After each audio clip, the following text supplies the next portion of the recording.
Welcome back, Pre-Algebra. We're in lesson 101 today, and we're going to talk about exponential expressions. So remember that we use exponential notation to indicate how many times a number is to be used as a factor. So for instance, if we have 3 to the 5th power, that means that we're going to say 3 times itself 5 times. So here we have 1, 2, 3, 4, 5 threes. And in fact, that's not a bad way to read it. If you have this exponent here, you say 5 threes. So that tells you the number of factors you need to write. So that stands to reason that if we have something like 3 to the 5th times 3 squared, or to the 2nd power, that we're just multiplying, let's say, 3 times 3 times 3 times 3 times 3. Okay, that's 3 5 times. We're multiplying that by 3 2 more times. So we know, based on the commutative and associative properties of multiplication, that we can just get rid of these parentheses. So what we really have is 3 times 3 times 3 times 3 times 3 times 3 times 3, which equals 3 to the 7th. 1, 2, 3, 4, 5, 6, 7. We literally have 3 to the 1 power being used 7 times. So to simplify this process, what we do is we just simply add exponents when the factors are the same. So this means that 3 to the 5th power times 3 to the 2nd power equals 3 to the 7th power, because what we're doing is saying 3 and adding the exponents together. So let's try that on something else. Let's do one of these practice problems. Here we have 101.1, and we have 5 squared times 5 cubed times 5 to the 4th power. So all we need to do is say 5 and then add the exponents together. And that's going to equal 2 plus 3 is 5 plus 4, that's 5 to the 9th power. Now, when we go ahead and multiply that out, we'll get a really big number. But for now, we're just going to focus on getting the right exponent first. So let's do 101.2. We have 10 to the 15 times 10 to the 17. So that would become 10 to the 15 plus 17, which would equal 10 to the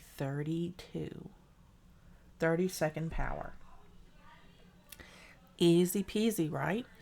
As long as the factor matches, you can add the exponents together. So let's look at 101.3. We have one more here. We have 2 to the 3rd times 5 to the 2nd. Can we do anything with that? Absolutely not, because these two factors are completely different. They're not the same. So this is all we can do. We can solve it. We could say 2 times 2 times 2 times 5 times 5. But that's all we can do. We can't actually do any other combining or simplifying of terms because they don't match. The factors are completely different. All right, so let's move on to the next part of this lesson.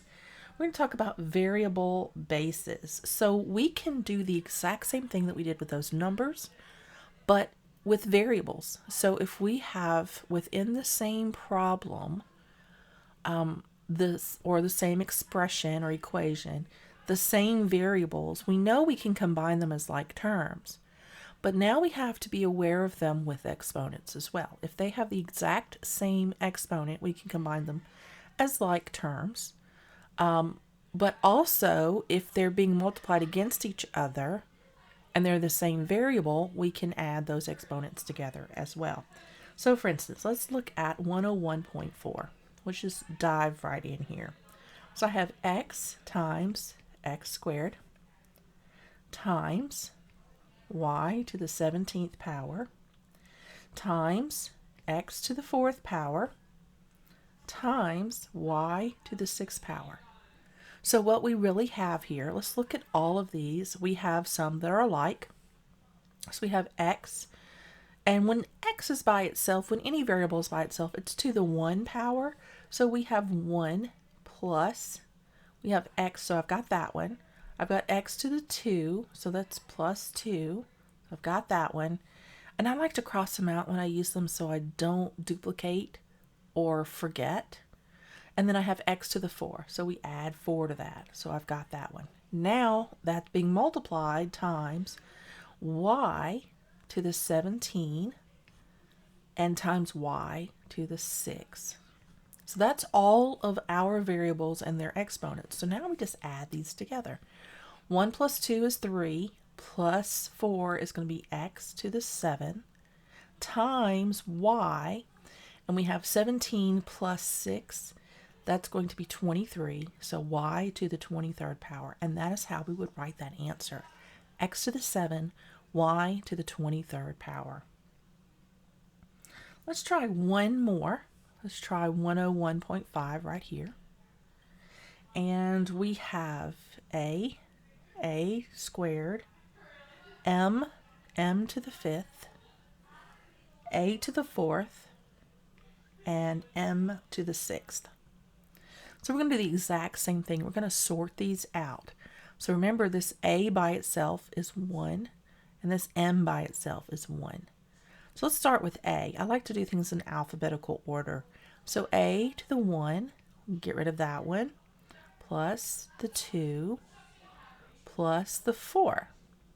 And now we have times m, and we have m to the 1, plus m to the 5, plus m to the 6.